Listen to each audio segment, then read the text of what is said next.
자, 그 다음에 세 번째, 사랑의 언어가 선물이신 우리 식구님들이 계실 겁니다. 이 선물이라고 하는 것은 상징적 의미의 물건을 통해서 사랑을 확인하는 사람들입니다. 선물에는 사실 사랑이 담겨 있는 상징입니다. 그렇기 때문에 선물이라고 하는 물질, 가격이라고 하는 거, 이게 중요한 것이 아니라 내가 그 사람을 사랑하는 마음의 표현을 어떻게 선물로 담아내느냐라고 하는 게 중요한 것입니다. 그래서 어찌 보면 사실 최고의 선물은 힘들고 어려운 순간에 같이 있어주는 것이, 또 내 얘기를 잘 들어주려고 노력해주는 그 시간 자체가 상대방에게는 최고의 선물입니다. 비싸고 고급지고 큰 것이 중요한 게 아니라 작고 소중하고, 그렇지만 그 사람에게 내 사랑을 그대로 전달할 수 있다면 그게 가장 큰 사랑의 언어가 될 것입니다. 그래서 선물은 가장 배우기 쉽고 가장 표현하기 좋은 사랑의 언어입니다. 우리 한번 잠시 생각을 한번 해보시죠. 처음에 주체와 대상을 만났을 때 작은 선물 하나를 준비를 하셨을 겁니다. 그 작은 선물 하나를 준비할 때 어떤 마음으로 준비를 하셨나요?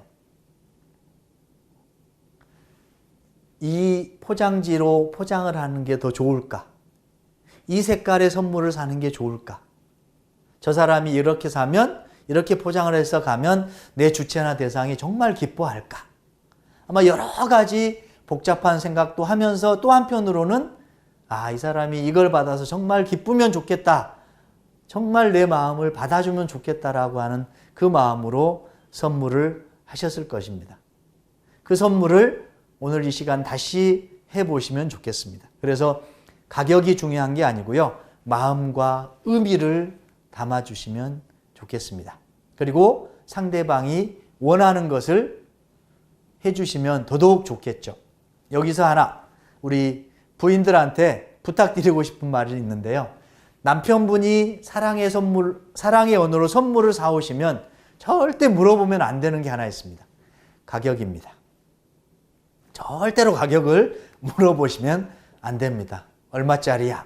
이거면 뭘 할 수 있는데? 이거면 뭘 할 수 있는데?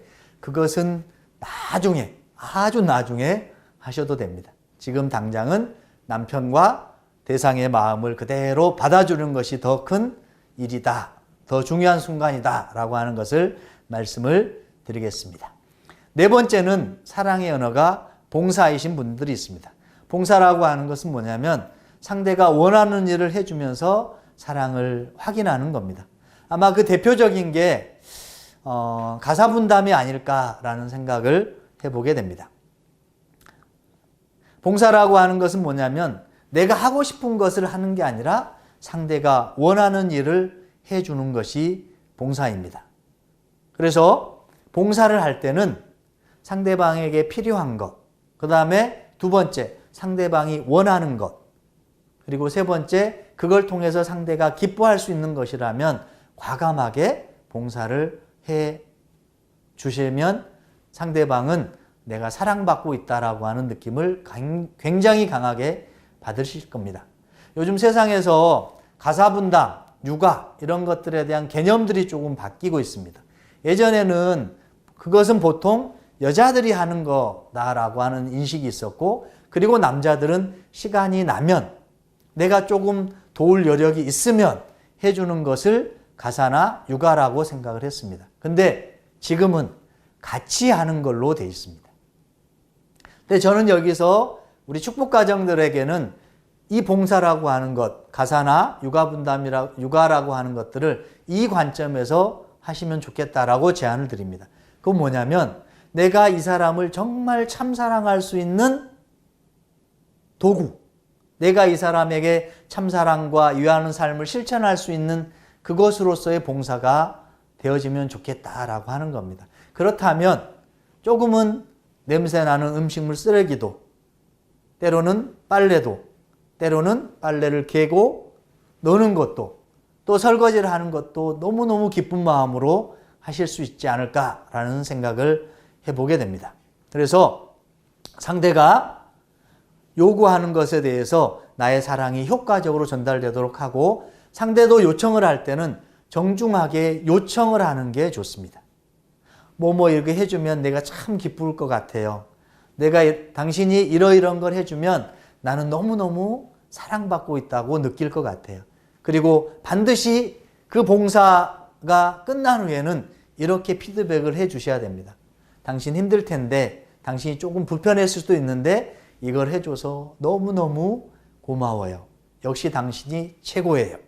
이렇게 해주시면 해주는 분도 또 봉사를 받으시는 분도 너무 기쁜 사랑의 언어가 되어질 것입니다. 마지막으로 5번째 사랑의 언어는 스킨십입니다. 스킨십은 신체적 접촉을 통해서 사랑을 확인하는 사람들입니다.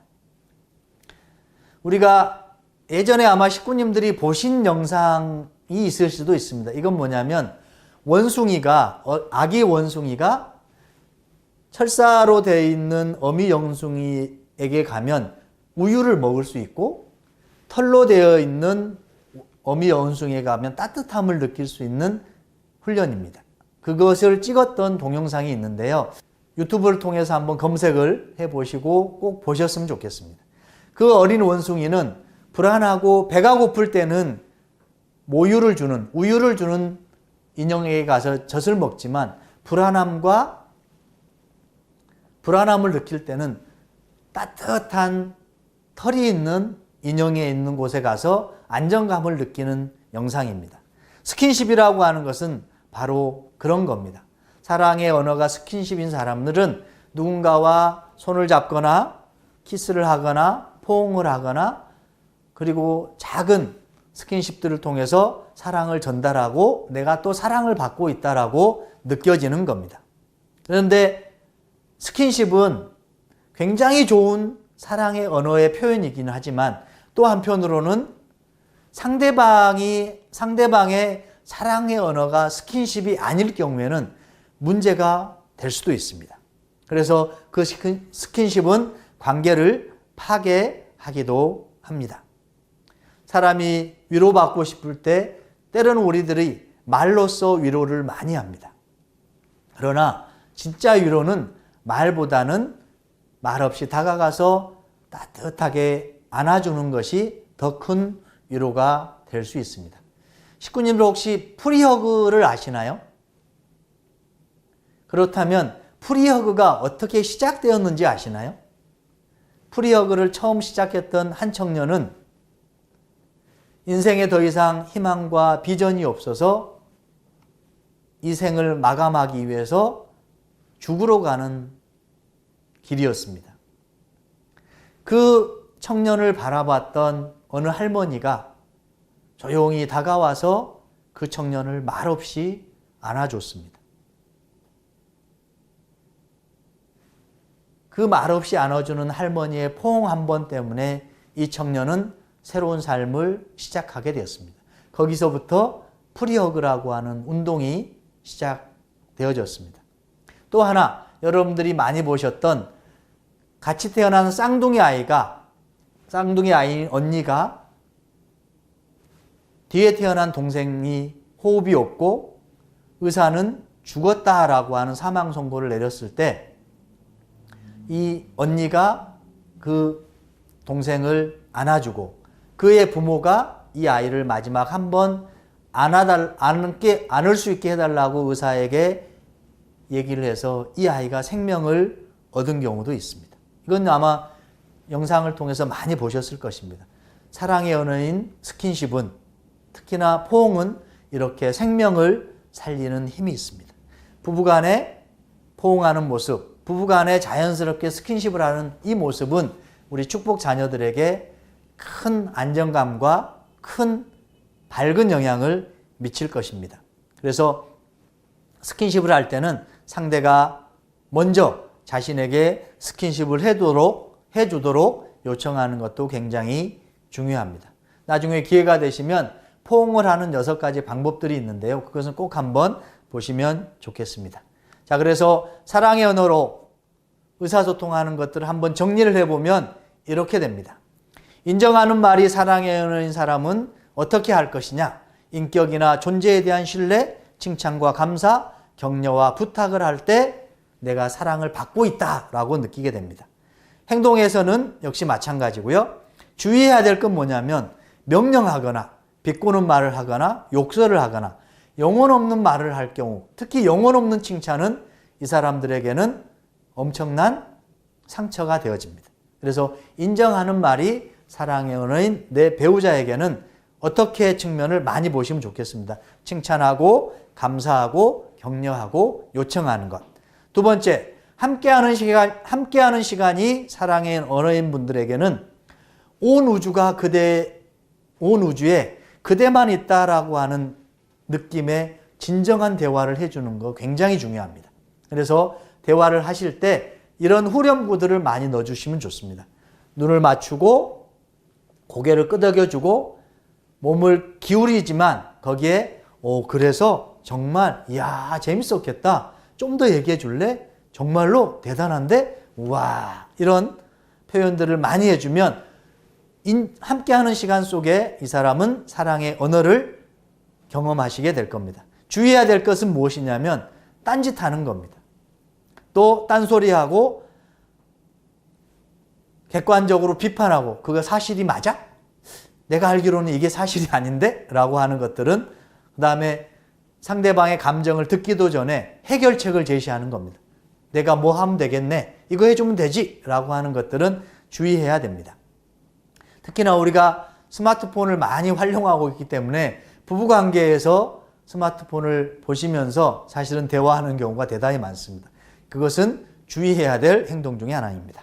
세 번째, 선물이 사랑의 언어인 이분들에게는 그 사람을 위해서 생각하고 그 사람을 위해서 준비하고 어떻게 전달할 것인가. 그래서 이 선물 안에 나는 당신을 늘 생각하고 있고 당신을 늘 사랑합니다 라고 하는 이 마음을 담으셔야 됩니다. 그러기 위해서는 상대방이 평상시에 하는 거에 말하는 거나 관심 있는 거에 귀를 기울여야 됩니다.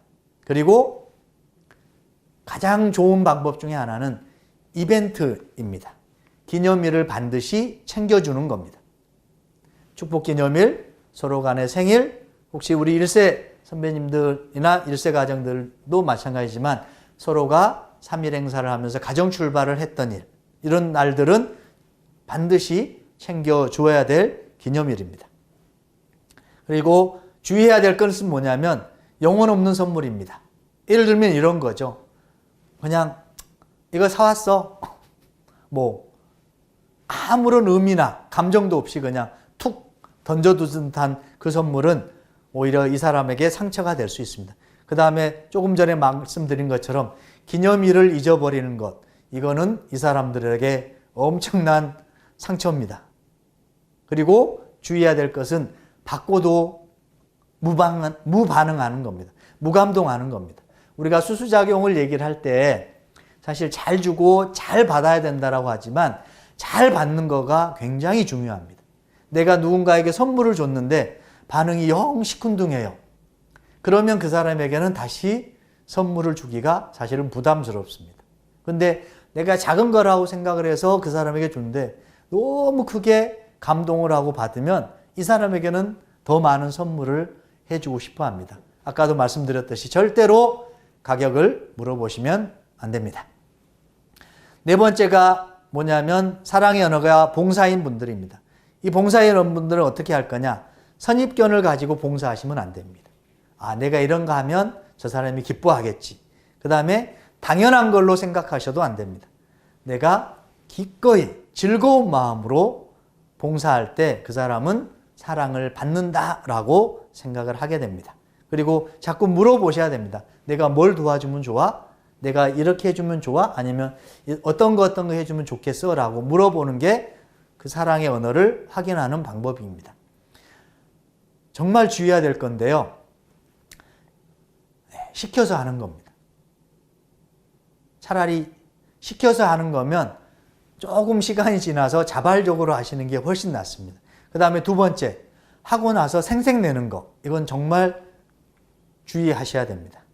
또 하나 주의해야 될 게 있는데요. 우리 이제 부인들한테 하나 부탁을 드리면, 남편이 예를 들어서 설거지를 했어요. 그러면 설거지 한 거 자체에 대해서 고마워하고 감사해야 됩니다. 근데 거기다가 이제 붙기 시작합니다. 뭐가?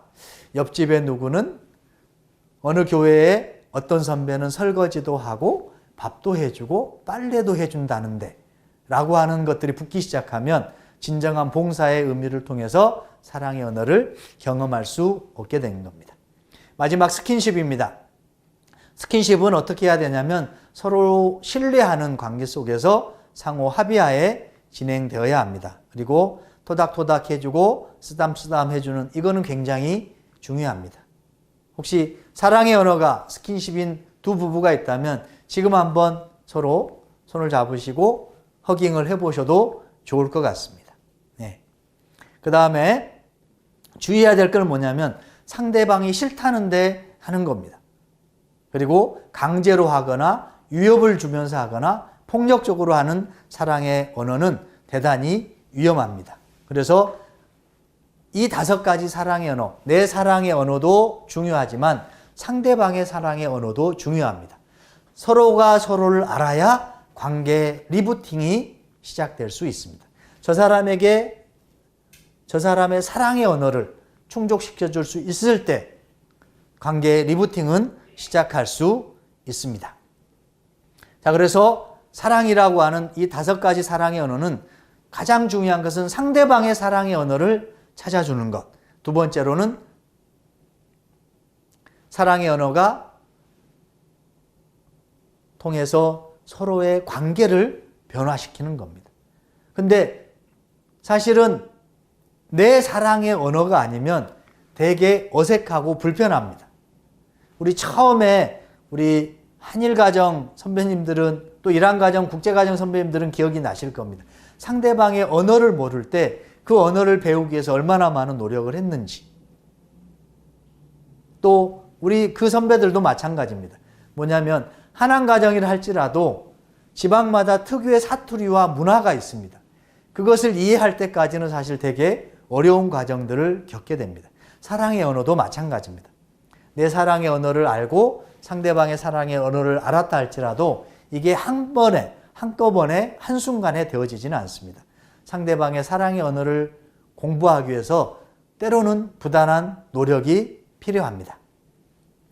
자, 그래서 우리가 사랑의 언어를 배우고 아는 이유는 뭐냐면 상대방의 사랑의 연료를 채워줘야 되기 때문에 그렇습니다. 사람이 사랑하면서 가장 중요한, 감정적으로 채워져야 될 중요한 연료 탱크가 있다면 그건 사랑의 감정일 겁니다. 그래서 사랑은 누구에게나 채워져야 되고 자신의 사랑의 언어를 그래서 확인하는 게 중요하고 상대방의 사랑의 언어를 확인하는 게 중요하고 그래서 서로의 사랑의 탱크를 채워주셔야 됩니다.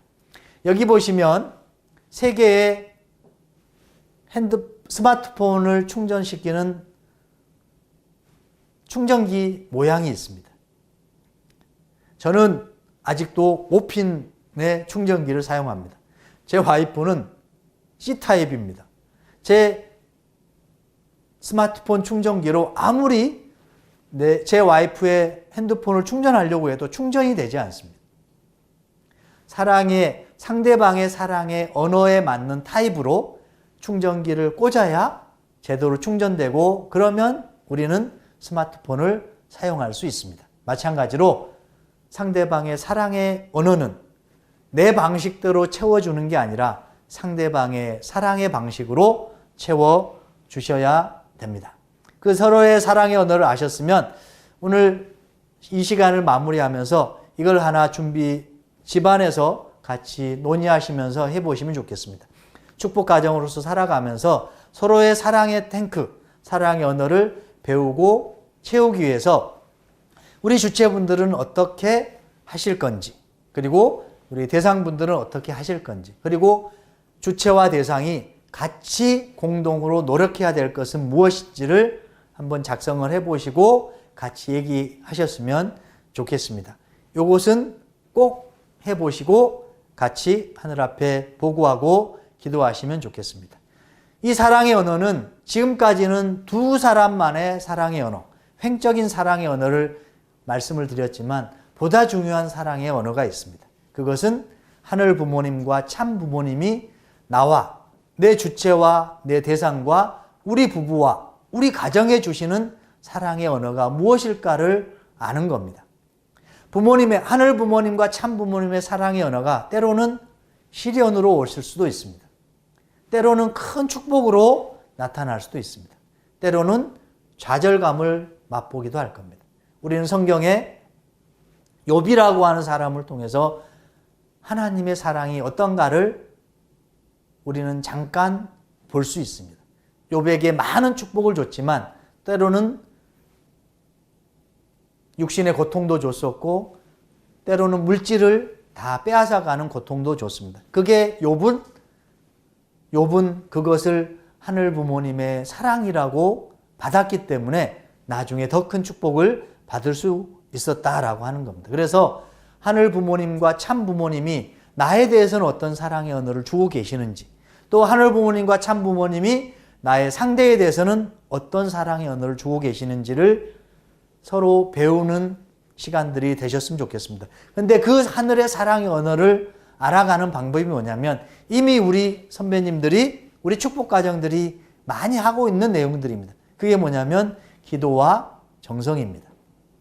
두 번째로 자기와 상대의 삶 속에서, 인생 속에서 숨겨져 왔던 하늘 부모님의 사랑과 참 부모님의 사랑을 찾아보고 축복의 기억과 경험을 찾아보는 겁니다. 참 부모님께서는 축복 가정들에게 각각 자서전을 다 쓰라고 말씀을 하셨습니다. 그 자서전을 작성을 하려면 내가 하늘 부모님과 참 부모님의 사랑을, 또 축복을 내 인생 속에서, 내 삶 속에서 어떻게 받아왔는지를 찾아보시면 그 자서전이 하늘 앞에 봉헌되어지는 귀한 예물이 되어질 것입니다. 그 다음에 세 번째는 교회 공동체 회복을 통한 사랑과 축복의 기억을 찾는 겁니다. 우리는 축복을 받아서 축복 가정으로서도 살아가지만 축복 가정 공동체라고 하는 이름 속에서 같은 관계를 맺어가고 살아가고 있습니다. 그 안에 하늘 부모님과 참 부모님을 모시고 살아가는 축복 가정입니다.